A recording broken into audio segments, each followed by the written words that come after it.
This episode of I Work for Him is brought to you by SaferNet, online at safernet.com.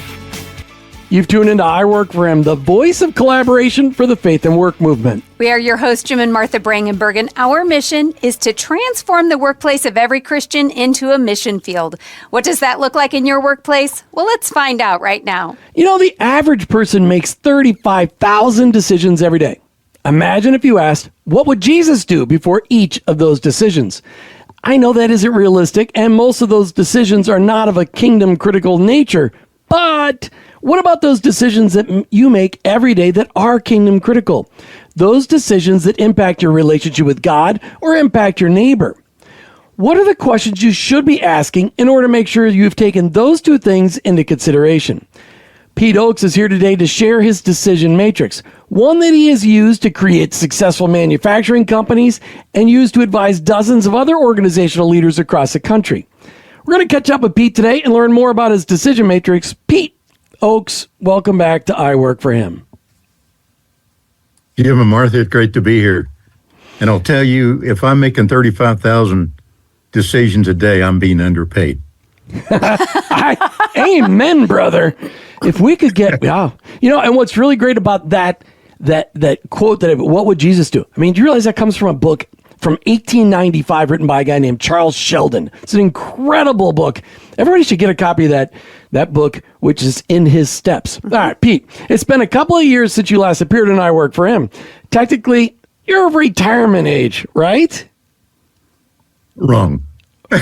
No, you are right. Okay, but you're 65 or older. Okay, so according to the world, you're 65 or older, but you're not retired. How has God been using you recently?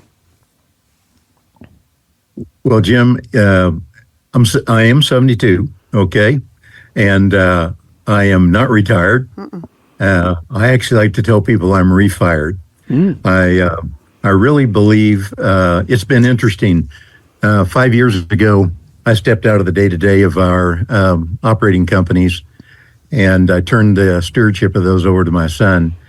And I will tell you, I had told people that for 20 years I was a steward.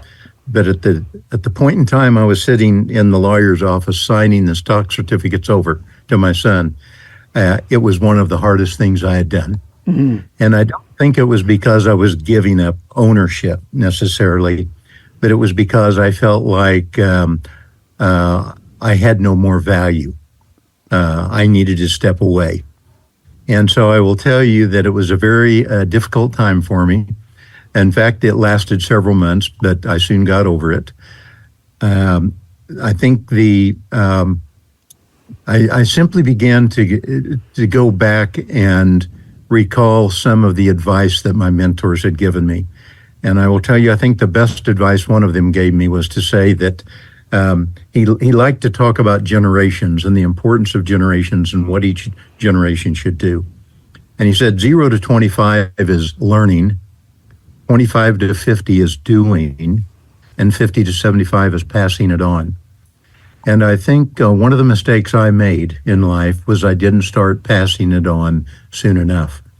If you go back to Numbers and look at the Levites, it said the young men started being priests at 25, and at 50, you were to stop doing the active work. You were to help the young men, but you weren't to continue on with the priesthood as you had been. And so I think I took that and took that to heart. And so for the last 5 years, I have really been pouring in. I've tried to take that to heart as how do I pass it on. So I've really been working with other younger, primarily business people, to just tell them and help them however I can in what does a God-centered, purpose-driven business look like. And I will tell you that I've never been as excited about life as I am today. And I'll tell you one last thing here. My life verse for 40 years, up until 2 years ago, was Psalm 78:72. And it's talking about David, and it says, so he fed them according to the integrity of his heart and guided them with the skillfulness of his hands. It's a very workmanlike, very leader-like, get her done kind of a verse. And I felt a couple of years ago that was probably not the right verse for me. So I continued to plow through Psalms, and I found a verse in Psalm 71:18 that says, now don't laugh at me here, but even when I'm old and gray, O Lord, do not forsake me until I've declared your power to the next generation, your might to all are to come. So when you have a purpose that is really driven into you and is greater than yourself, I think that is a key to finishing well. I love this conversation, and I'm so glad that you shared that with us, Pete, because Jim actually co-hosts a podcast called I Retire for Him, and it's exactly for that purpose, that it really is about refiring it. You don't have all of those years of experience to go put them up on the shelf, buy the football and the basketball that you have up there, in your background, and just say, that was really nice. Now I'm not going to do anything. No, God gave you all of that experience to do something different with. You don't need to be punching a clock. You don't need to necessarily be doing the same thing you've always done, but use it in a new way. And I love the fact that you just shared that you are more excited than ever, because that tells me that you're really living in your calling that you are in right now. And that can give so much encouragement to all of our listeners who think they may be just going to dredge it out and do the day-to-day forever. And, but there's so much that God has in store if you're willing to walk in it. So thank you for being transparent and sharing that with all of us.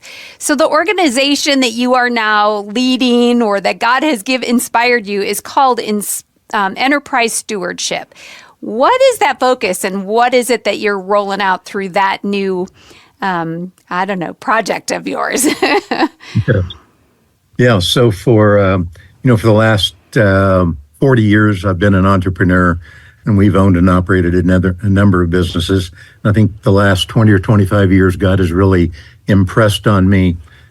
I would say, I spent probably my 30s pursuing success. I spent the 40s pursuing significance. And then God took me through a really tough time in the early 2000s and really wanted me to understand what surrender was. Now, I don't spend much time in success. I spend a lot of time being significant.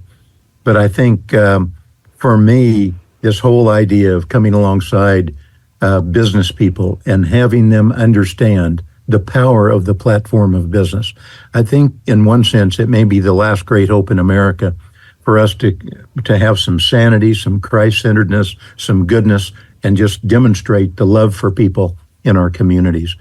So Enterprise Stewardship really comes alongside people, and we help them implement an operating system in their business that will step them through understanding the purpose of their business, the strategy of their business, the operational excellence in their business, and how they should execute. So that's really what Enterprise Stewardship does. We're going to hear lots more about that when we get into the second segment of our show, but you've got this decision matrix that you've rolled out that I really want to talk about in the next segment.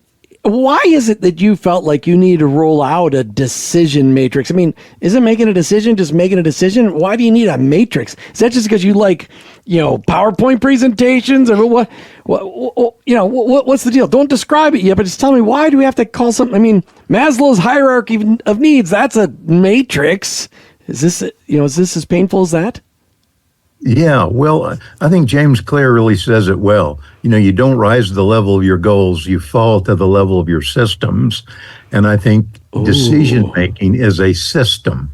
And so too often we make decisions based on feeling, or what we ate for breakfast this morning, or a whole lot of things that don't really impact or should impact the way we make the decision. So that's why we came up with the decision matrix. We fall to the level of our systems. Wow. So powerful. And we're going to talk more about the detail of that decision matrix in just a moment. But I tell you what, I love the idea of having standards that help me to make decisions. And I also love it when someone else has done the research, made the decisions, and shared those answers with me. And that's really what you'll find when you go to our sponsor page on our website. Vetted companies that love serving the kingdom and providing excellent services. So listeners, I just want to encourage you to go to iworkforhim.com/sponsor and find out who some of those companies are. I know you'll be glad you did. All right. So Pete, what are the 4 questions that you ask as part of any decision? And I want to dig into them deeper, but what are those 4 questions? 4 very simple questions. First question. Does it honor God? That really has to do with the principles of your life. The second question is, does it serve people? That has to do with the second thing of people in your life.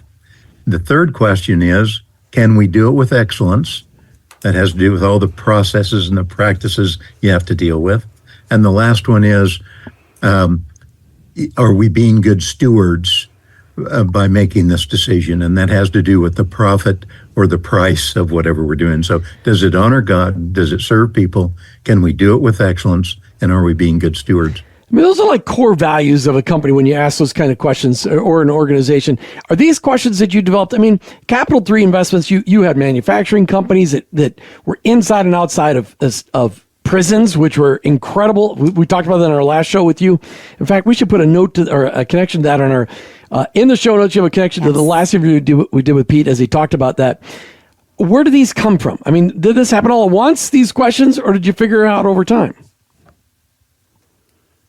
They really started with our 4 core values, and our 4 core values are honor God, serve people, be excellent, be a good steward. So then we just turned those into questions. So anytime in business, we start with those 4 questions. And I think the key is they act as a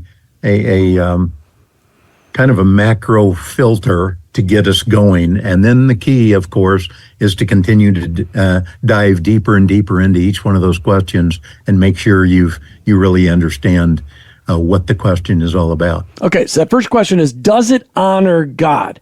Why do you ask this question first? And can you give any example of a time you said, no, it doesn't? Yes. I don't think we have ever made a decision. We've never asked a decision where we said, if we did it, it would not honor God. Okay. I believe most of the time, you can honor God in what you do. And in fact, we have the saying, we don't think God really cares what you do, but he cares deeply about how and why you do it. That said, I think if you dig a little bit deeper into that question on does it honor God, you will find out, let's talk about how do we honor God. And I think oftentimes we honor God with the people that are near and dear to us. So in one sense, we're asking, do the principles that we adhere to in making this decision, will they honor God? Will they allow us to answer the next 3 questions in a godly manner? And I think it's just, Jim, it's just this first cut question that says, is everything principled? Is what we are about to do a principled decision? Does it truly serve people? Can we truly do it with excellence? And are we being good stewards by doing that? So really, it's the first litmus. It's saying if it doesn't honor God, we don't even need to be having the rest of the conversations, right? So hopefully people know enough about what honoring God means that they're not even I think what you're saying is they're not bringing those ideas to the table if they're not going to be honoring God. But if they do, then let's work a little bit further through that litmus test. So I just have a logistical question for people that maybe you base these on your 4 core values, but they may not be the core values necessarily that are stated for an organization. But you're saying there's still a really good decision matrix to walk through, even if maybe they've never stated that excellence is important to them. We can all agree that excellence is a good filter, right? Yes, absolutely. And while they're based on our four core values, they still go back to kind of the four key questions in life: why, who, how, and what. Those four questions. And so the why is, does it honor God? The who is, how does it serve people? The what is, or the how is, can we do it with excellence? Yeah. And the what is, what's our ultimate impact? What's the stewardship of that? And really, this goes back to how Jesus summarized all the law and the prophets when he said, love the Lord your God with all your heart, mind, soul, and strength, and love your neighbor as yourself. These four questions you're asking bring that all into play. I mean, because it's if you can't answer these questions right, then you're not you're not meeting that great commandment. Love God, love people. So, Pete, your second question is this: does it serve people? I mean, don't all businesses serve people? Well, yes. But I think oftentimes when we answer that question, we're thinking of, does it serve the customer? But also we have to, I think there are three other constituents that we need to consider. Our team members, does it serve them? Our vendors, does it serve them? And lastly, does it serve our shareholders or our stakeholders that may have an investment in our business? I also think that at times these questions, while they're outward facing and we want to make sure that we truly are serving people, we also have to look inwardly as a business. And when we're saying, does it serve people? If I have a product, and this is one of the key questions in serving people, do I have a product that you will buy, that you will want? These kinds of things. So it's not just only will it serve you, but will you buy it? Do you want to buy it? Can you buy it? Have I priced it properly? So there are all these sub questions that really, if I have a new golf club and it sells for $5,000 a piece, I'm probably not going to sell very many of them, and I'm not going to serve very many people with that $5,000 golf club. So there are all these decisions that have to be made regarding the pricing and the kind of the product and how does it work to really serve the person. So when you were making a decision about when to take manufacturing out of the country, how did you answer that question? Where you took that manufacturing, whether you went to overseas or maybe to South America?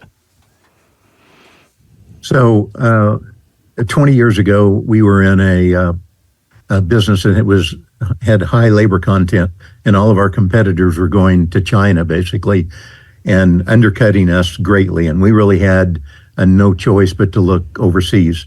And we had two options. One is we could go to China. The second, we could go to Mexico. And when we just started answering those four questions. The first question, does it honor God? Well, we felt like we could honor God just as well in China as in Mexico. The second question, does it serve people? Well, certainly we could serve people in China just as well as we could serve them in Mexico. In some sense, we felt like it would serve people better if we went to China instead of Mexico, and here is why.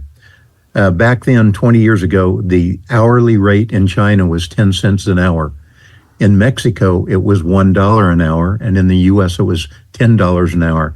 So in some sense, I could have served you better if I would have gone to China and gotten 10 cents an hour because I could have sold you a product cheaper. We ultimately decided not to go to China. We went to Mexico, and that leads us to our third question, can we do it with excellence? We decided not to go to China because we would have had to put those wiring harnesses on a boat that would have been on the ocean for 4 or 5 weeks. They may have gotten to our customer, the original equipment manufacturer that was applying that harness to the product. And if we would have shut his line down because those products were wrong or poorly made or didn't have the quality they should, it would not have been an excellent decision for us. So you see, what we did was we said, we're going to go to Mexico where it may cost a bit more, but we are going to do that because in Mexico, we could make, if there was a product issue, quality issue, we could fix it in 24 hours versus 6 weeks. So you have to begin to kind of massage these questions and answer them all together and not just one at a time. That's such a good example, and helping us to get inside of that and see how you level all that out. So then using that same example, your fourth question is, are we being a good steward? How would you then determine that? Yes. So being a good steward is really the return on investment question. It's really the money question, okay? We talked about the principle question first, then the people question, then the process question. What processes were best? Now we're at the profit. And it would have been better for us to go to China, okay, because we had 10 cents an hour labor versus $1 an hour labor. But at the end of the day, we really felt that it was best for our customer, and we felt that we could have a higher quality product. We're going to have to charge a bit more, but that's the reason we made that decision. So when you get down to the return on investment, it's often a bit of a conundrum, because oftentimes we just simply want to maximize the bottom line. And we are firmly in our belief that if we're going to be excellent, sometimes it may not be the cheapest product that we have to build. So there's this constant tension between those four questions that you have to balance out to figure out where you really are. You know, I love this decision matrix as a standard for making decisions. And Martha and I have used this decision matrix in choosing those sponsors, those people that support our ministry. I work for him, I retire for him, the podcast that we produce. And we've, on our sponsor page, highlighted those, but three of them really stick out heavily. And one of them is SaferNet, for all of your, really to protect your technology and keep people from sending you links and clicking on those links. SaferNet really makes us so we can operate our business no matter where we are, using Wi-Fi and never worrying about it, SaferNet.com. But we also chose Patriot Mobile because as a mobile company, we wanted to honor God, and the mobile company we were using wasn't honor God because they were supporting all kinds of things, like they were supporting a non-biblical view of marriage and also supporting abortion. And we didn't want to do that. But also, how about our payment company and our checking company and our credit card company, and who handles the payments, the donations to I Work For Him? E-payments. We found e-payments, MINTS, because they honor God in how they process payments and give money back to Christian nonprofits from their stuff. So that decision matrix really helped us. We wanted to help you, our listeners. So go to iworkforim.com/sponsors and see who we've endorsed as people who really hold to very high biblical standards and answer the questions on this decision matrix. Pete, there's a lot of people out there listening today that are facing critical decisions in their life right now.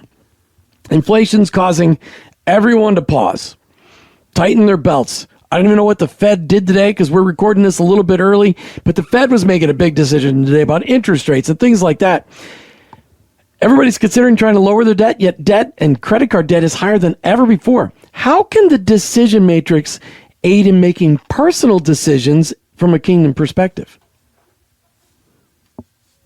Jim, I think the biggest way it can help is all of the issues that you just brought up tend to drive us immediately to question number 4. Am I being a good steward? It drives us to the money question. And without considering the other 3 questions, we just want to answer that last question because we're all bottom line people, right? And with inflation high, with costs high, etc. So I would just encourage people anytime, particularly as a family, if you're buying a new car, building a new house, buying or building a second home, to really start working through those decisions. And for me, I will tell you, one of the best things I did was we've been using this decision matrix now for 25 or 30 years. Okay. It's tried and proven is what you're saying. Yes. By answering those first few questions, does it honor God and will it serve people? It helped my wife and I to do one of the things that I think has been the most important for us in our lives, and that was 25 years ago to really freeze our lifestyle, to cap our lifestyle, because if we were to honor God, and just as our business grew, the easy thing for those of us who are entrepreneurs to do, and even if we just have good jobs, as our salary rises, as our discretionary income rises, we tend to just eat that up, and we tend to go right to question number 4 because we have lots of discretionary income. It's easy for us to say yes on decision number 4. But I think when my wife and I really worked through those first 2 questions, we said, one of the ways we can avoid this trap of just saying yes on the last question is to freeze our lifestyle. So we are not artificially, but we have built in, from just a self-preservation point of view, that we are going to cap our lifestyle. So it forced us to say no more often to the last question than yes. And then it freed up money to honor God in different ways, to serve people, and to do things with excellence.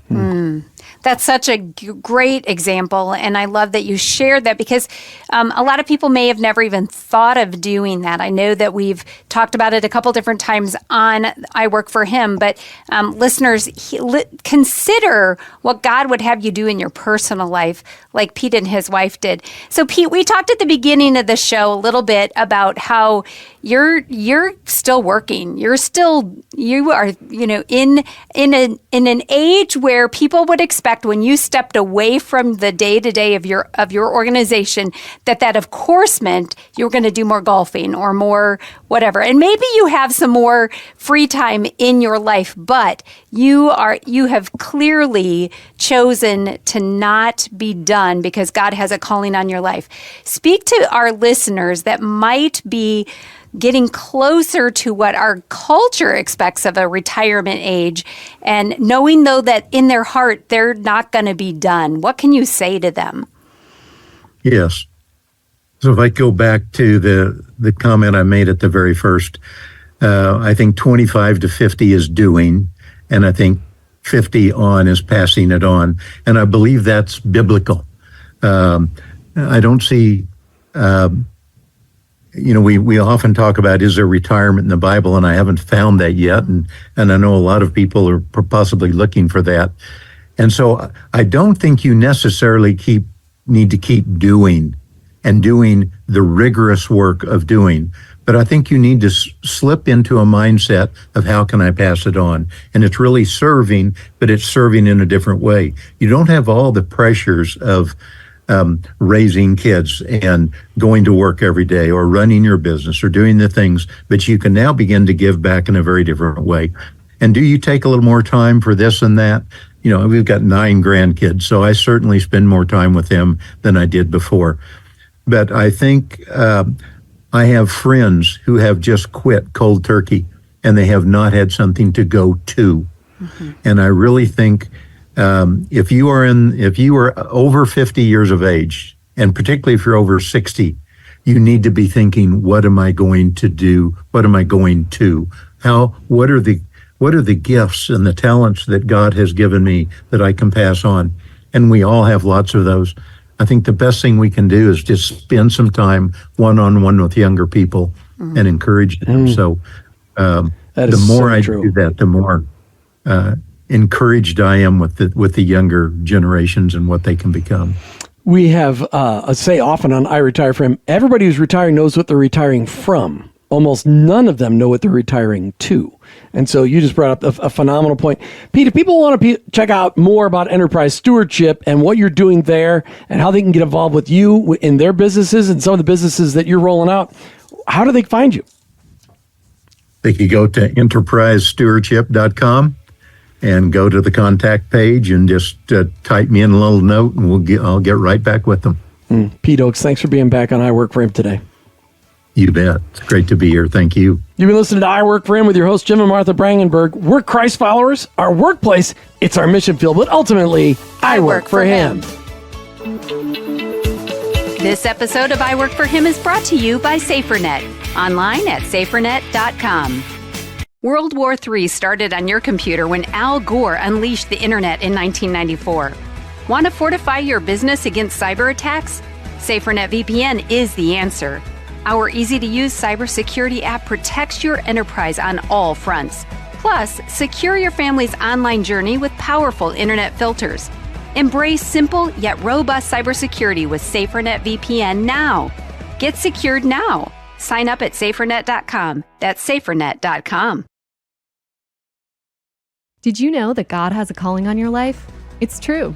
He's called you to bring Jesus to the world. For some, that may look like a pulpit or a foreign mission field, but for most of us, it looks like a construction site, a cubicle, a hospital, or a classroom. Wherever it is that you work, live, volunteer, and invest, that is your mission field. To learn more about integrating your faith into your work and retirement, check out our books, I Work for Him, She Works for Him, and I Retire for Him, by going to iworkforhim.com/bookstore. Thanks for listening to the I Work for Him podcast with your hosts, Jim and Martha Brangenberg. Please visit iworkforhim.com to learn more about connecting your faith and work, to join the I Work for Him Nation, or subscribe to our weekly blog. You can also follow us on social media at I Work for Him to stay up to date and meet our guests.